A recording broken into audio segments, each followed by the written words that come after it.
বাজারের পাউরুটি ভুলে যান, কারণ ওগুলো থাকে নোংরা আর বিষাক্ত। আজ এমন পাউরুটি বানাবো যা দেখে কেউ বিশ্বাসই করবে না এটা ঘরে তৈরি, নরম, তুলতুলে আর সুগন্ধে ভরপুর। আপনি যদি পারফেক্ট পাউরুটি বানাতে না পেরে থাকেন, তাহলে আজকের ভিডিও আপনার জন্য। মাত্র কয়েকটি উপকরণ আর সঠিক টেকনিক, ব্যাস তৈরি হবে দারুণ পাউরুটি। তাহলে চলুন শুরু করি পাউরুটির রেসিপি। প্রথমে আমি পাউরুটির ডোটা তৈরি করব, তাই এখানে হাফ কাপ হালকা কুসুম দুধ দিয়ে দিচ্ছি। এরপর এখানে 3 চা চামচ চিনি দিয়ে দিচ্ছি, আর একটা ডিম ভেঙে এখানে দিয়ে দিচ্ছি। 1 চা চামচ ইস্ট, সামান্য বেকিং পাউডার, হাফ চা চামচ লবণ, 2 চামচের মতো তেল। এগুলো দিয়ে খুব ভালো করে এটাকে মিশিয়ে নিব, যাতে করে চিনিটা একদম গলে যায়। অনেকটা সময় নিয়ে আমি এটাকে মিশিয়ে নিয়েছি।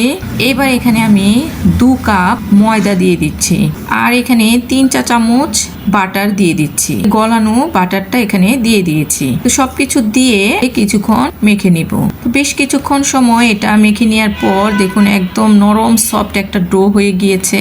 এবার আমি উপর দিয়ে এইভাবে তেল মেখে দিলাম। একটি র্যাপিং পেপার দিয়ে এটাকে ঢেকে রেখে দিব 2 ঘন্টার জন্য। 2 ঘন্টা পর আমি এটাকে নিয়ে এসেছি। দেখুন একদম ময়দার ডোটা ফুলে ডবল হয়ে গিয়েছে। এবার এটাকে আমি আবারও কিছুক্ষণ মেখে নেব। আমি এই ডোটাকে এইভাবে হাত দিয়ে ডলে ডলে বেশ কিছুক্ষণ মেখে নিয়েছি। এইভাবে আমি 5 থেকে 6 মিনিট এই ডোটাকে মেখে নিয়েছি। বেশ কিছুক্ষণ সময় মেখে নেওয়ার পর দেখুন ডোটা আরো নরম সফট হয়ে গিয়েছে। এবার এটাকে আমি এইভাবে একটু গোল করে নিব। এখানে আমি 9 ইঞ্চি সাইজের একটি মোল্ড নিয়েছি, সেখানে বেকিং পেপার দিয়ে অয়েল ব্রাশ করে নিয়েছি। সেই মোল্ডটার মধ্যে আমি ডোটাকে দিয়ে এইভাবে হাত দিয়ে ডলে ডলে এটাকে একটু গোল করে নিব। হাতে একটু তেল নিয়ে এর উপরে দিয়ে এইভাবে মেখে দেব। এই ডোটাকে র্যাপিং পেপার দিয়ে আবারও রেখে দিব 30 মিনিটের জন্য। 30 মিনিট পর আমি নিয়ে এসেছি। দেখুন আবারও এটা ফুলে ডবল হয়ে গিয়েছে। এবার আমি এই ডোটার মধ্যে ডিম ব্রাশ করে দিয়ে দিচ্ছি।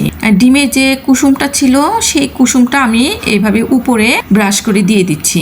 আমি আজকে এই রুটিটাকে ওভেনে বেক করব 160 ডিগ্রি তাপমাত্রায় আপ ডাউন হিট অন রেখে আমি এটাকে 10 মিনিটের জন্য বেক করে নিয়েছি।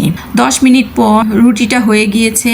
এই পাউরুটিটাকে নামিয়ে আমি আবারও কিছু বাটার উপর দিয়ে ব্রাশ করে দিচ্ছি। রুটিটাকে এইভাবে সাইড থেকে একটু কেটে নিয়ে মোল্ড আউট করে নিচ্ছি। এবার যে নিচে যে বেকিং পেপারটা ছিল সেটাকে ছাড়িয়ে নিচ্ছি।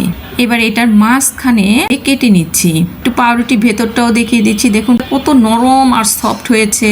এবার আমি মাঝখানে ক্রিম দিয়ে দিচ্ছি, দিয়ে উপরটা বসিয়ে দিচ্ছি। এবার আমি এই পাউরুটিটাকে পিস পিস করে কেটে নিচ্ছি। পাউরুটিটা দেখতে কতটা সুন্দর হয়েছে আর খেতে যে কি মজা হয়েছে।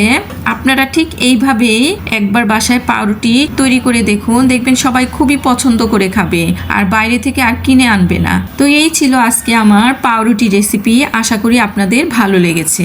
আমার এই পাউরুটি রেসিপিটি যদি আপনাদের ভালো লেগে থাকে তাহলে একটি লাইক দিন, বন্ধুদের সাথে শেয়ার করুন, আর এমন আরো মজার মজার রেসিপি পেতে আমার চ্যানেলটিকে সাবস্ক্রাইব করে রাখুন।